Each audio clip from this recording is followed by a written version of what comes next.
Hey, this is Shanae Hall. I normally don't take the time out to talk about any issues that's in the media because I just feel like it's a waste of time more so than not.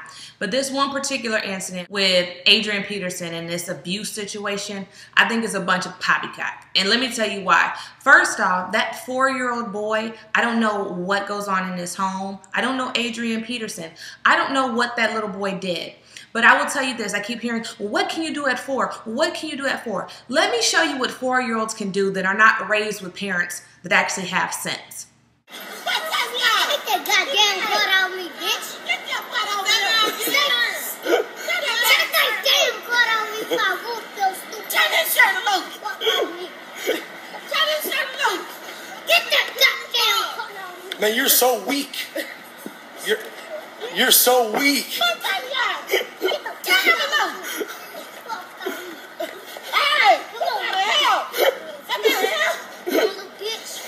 It's not cute for a 4-year-old to cuss. It's not cute for a 4-year-old to disrespect adults. It's not cute for a 4-year-old to fight. It's not cute for a 4-year-old to put their hands on people. And I don't know what made Adrian Peterson hit his son in the way that he did. But what I do know is Adrian Peterson loves his son. He provides for his son. He hugs his son. He kisses his son. He shows his son attention, which a lot of African-American boys don't get.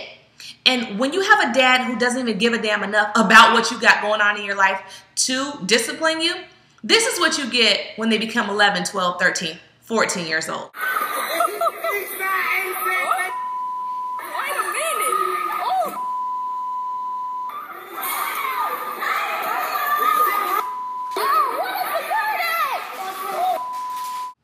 So now, after looking over both of those videos, what I want you to think about is this. You have a man who loves his son. You have a son who did something and he got his ass whooped. Did he go overboard? I don't know. I wasn't there. Maybe, maybe not. I know I've been whooped with an extension cord and with a switch before and with the belt before. And I lived to tell about it. What I did is I learned that my mom or my dad or my grandmother was not having that. Whatever that situation was that got me in trouble. It wasn't abusive to the point where I was like, oh my God, my family hates me. What it did is it taught me a lesson. My kids have gotten spankings in their day too.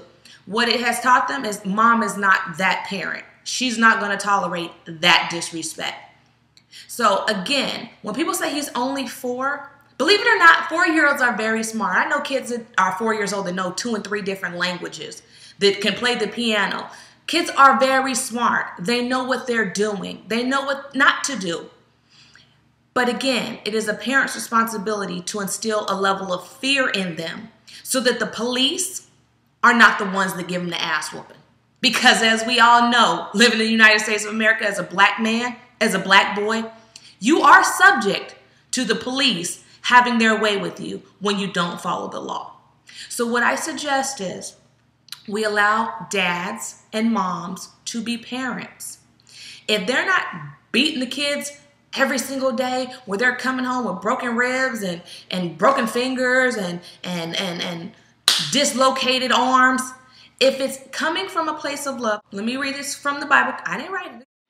Whoever spares the rod hates his son, but he who loves him is diligent to discipline him. Proverbs 13:24. Again, it is a parent's responsibility to discipline their child so that they don't end up in the court system. And the first thing people say is, well, where were these people's parents at? So either you get to pick and choose. Either you have a dad who doesn't care, or we can let the dad be the dad so that his son can grow up and be respectful of adults and respectful of people in authority. That child was not in any life-threatening danger. But now this mom gets to think about when October 1st comes around and she doesn't get her child support check in the mail that I know she eats off of. I know that baby eats off of. Now she has something to think about. Was he really in danger, or was his dad being a dad? Just some food for thought.